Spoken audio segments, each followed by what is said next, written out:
Hello boys, welcome to another session of video tutorials, and this session is meant for class 11th biology students, and this is meant for 17th August 2020. After having celebrated our Independence Day, having a lot of freedom at home, we move on with a lot of freedom to understand what goes inside our body after we eat breakfast, lunch, dinner, and etc. We were calling it as BLDE. So at the end of it, the end product of all that we eat is glucose. So glucose is the sugar molecule, C6. It's a 6-carbon chain. And the end product of digestion is glucose. And glucose, when it is having sufficient amounts of oxygen, then we say aerobic respiration. So the first step in respiration, particularly aerobic respiration, is glycolysis. So one glucose molecule breaks down into different chemical compounds, entering through three important phases. One is glycolysis, second is TCA cycle, third electron transport chain. At the end of it, from one glucose molecule, we get 36 ATP molecules. This is aerobic respiration. And the purpose of eating is to get energy. So we must be very, very selective in eating foods which give us good health as well as good amounts of energy. So the purpose is simple: formation of glucose. And we should have very ventilated area so that we get a lot of oxygen. So basically, any cell that is present in our body becomes healthy when these two chemical compounds are available to the cell. One is glucose, another is oxygen. So we say, what is respiration? Oxidation of glucose. And what will happen when glucose molecule gets oxidized?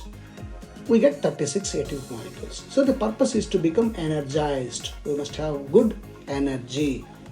And you may recall that glucose is the first compound that will be formed, and it is the initiating compound. And the glucose breaking into different chemical compounds, releasing energy, is called glycolysis. Lysis means breaking. As you may recollect, one molecule of glucose undergoes phosphorylation and becomes glucose 6-phosphate. So this is the step number 1. Glucose becoming glucose 6-phosphate. And in this, ATP molecule is spent. Energy is spent.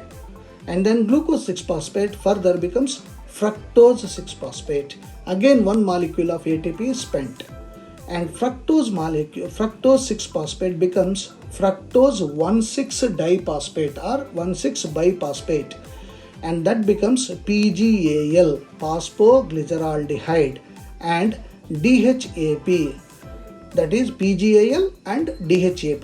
Fructose 1,6-biphosphate splits into C3, 3 carbon compounds, PGAL and DHAP. So phosphoglyceraldehyde, by using energy, NAD plus becomes NADH, becomes 1,3-biphosphoglyceric acid. And here ADP combining with inorganic phosphate becomes ATP and becomes 3-phosphoglycerate. And 3-phosphoglycerate becomes 2-phosphoglycerate by using water. And 2-phosphoglycerate by having the phosphoenol pyruvate. And the phosphoenol pyruvate finally becomes pyruvic acid. Now here, pyruvic acid is formed again along with ATP formation. ADP plus inorganic phosphate becoming ATP. That means we are having in glycolysis 2 energy creating steps. Step number 1 is 1,3-biphosphoglyceric acid becoming 3-phosphoglyceric acid. 1 ATP molecule is produced. And then second step is phosphoenol pyruvate is becoming pyruvic acid. Second step, ATP is produced. So in two places ATP is produced.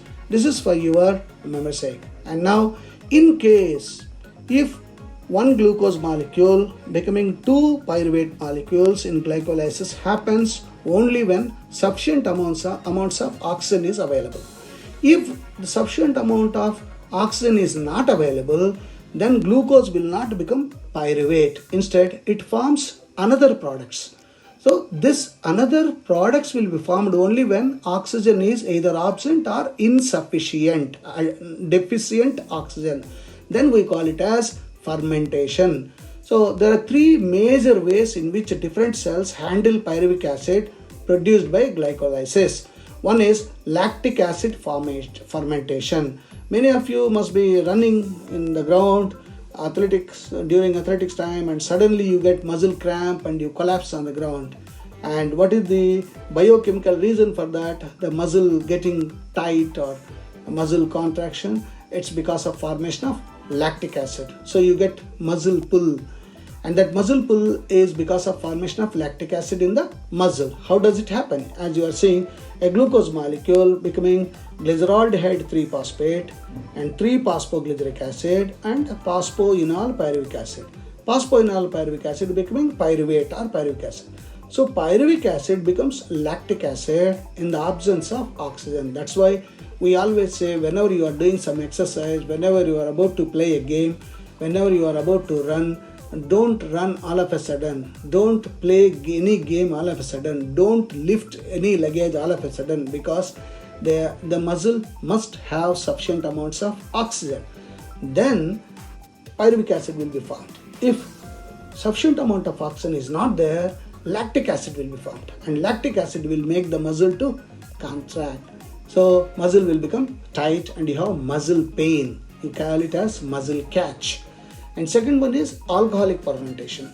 So here pyruvic acid, again in the absence of oxygen, it forms ethanol, ethyl alcohol. Again see, it is energy spent, both lactic acid formation as well as ethyl alcohol formation.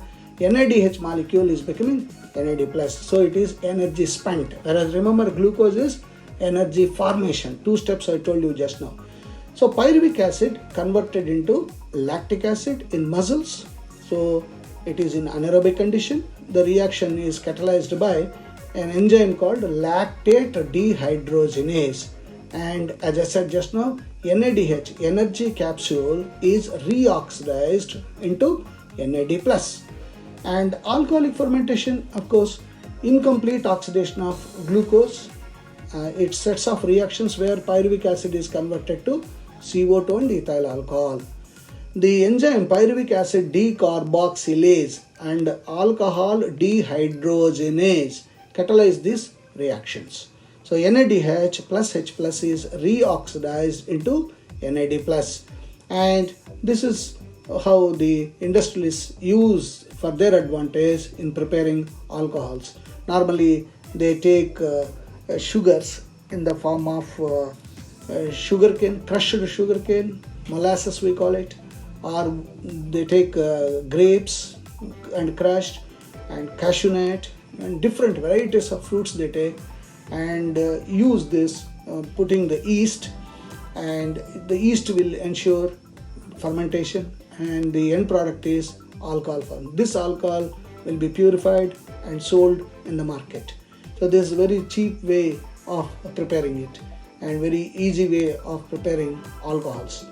So energy release, as far as this, it is less than 7% of energy in glucose, and yeast poisons to death when concentration of alcohol reaches about 13%. So that is very dangerous. So aerobic respiration, on the other hand, it's a complete oxidation of glucose, as I said just now, and it is energy extraction. It synthesizes ATP molecules. I told you in two places ATP is formed. 1,3-biphosphoglyceric acid, when it becomes a 3-phosphoglyceric acid, ATP is formed. Second step, phosphoenol pyruvate, we say PEP. Phosphoenol pyruvate becomes pyruvic acid, one more ATP molecule is produced. Since two pyruvates will be produced from one glucose molecule, there will be totally 4 ATPs will be synthesized. And where does it happen? It happens in mitochondria. And what is essential? Oxygen must be there. If oxygen is present, then the byproduct will be carbon dioxide, water. So only we write always glucose plus oxygen giving rise to CO2 plus H2O plus 36 ATP molecules. So pyruvic acid enters into mitochondria, and the two main events of process: complete oxidation of pyruvate by the stepwise removal of all the hydrogen atoms, we say dehydrogenase, that's why, leaving 3 molecules of CO2, enters into matrix of mitochondria. The passing on the electrons removed as part of the hydrogen atoms to molecular oxygen with the simultaneous synthesis of ATP, which happens in the inner membrane of the mitochondria. That's why we say mitochondria are the powerhouses of the cell. And the pyruvate enters from cytosol to mitochondrial matrix, undergoes oxidative decarboxylation, removal of carbon. And enzymes that help will be pyruvic dehydrogenase, coenzyme A, NAD+. So 2 molecules of NADH are produced from 1 molecule of glucose. So pyruvic acid, or we sometimes call it as pyruvate. So coenzyme must be there, NAD+, nicotinamide, adenine dehydrogenase, Mg2+ must be precursor, it's a catalyst, and the enzyme present must be pyruvate dehydrogenase. It forms acetyl-CoA, and this is a must. Acetyl-CoA is a must in the second phase, that is TCA cycle. And CO2 is the byproduct, and what we wanted is energy rich compounds to be formed. NADH is energy rich compound. So this is our next cycle, that is citric acid cycle. Once as you know, the pyruvate, 2 molecules of pyruvates are formed at the end of the glycolysis. These pyruvates will enter into a cycle. Series of changes, chemical reactions take place in the form of a cycle, and this is called citric acid cycle, or TCA, tricarboxylic acid cycle. And the acetyl coenzyme, which will be synthesized, combines with this pyruvate, forms citric acid. That's why it is also called citric acid cycle. That is 6 carbon. And you can see the formation of energy rich compound. NAD+ is becoming NADH plus H+. And the citric acid becomes alpha ketoglutaric acid. That is 1 carbon is less. The 6 carbon citric acid is becoming 5 carbon alpha ketoglutaric acid, and removal of CO2. And again we are getting the advantage. NAD is becoming NADH plus H+. ADP is becoming ATP. So double benefit we are having. Alpha ketoglutaric acid becomes 1 more carbon less succinic acid, 4 carbon compound. And here FAD becomes, this is another energy rich compound. FAD becomes FADH2, and succinic acid becomes malic acid, and malic acid becomes back oxaloacetic acid, 4 carbon. And when malic acid becomes oxaloacetic, again energy rich compound.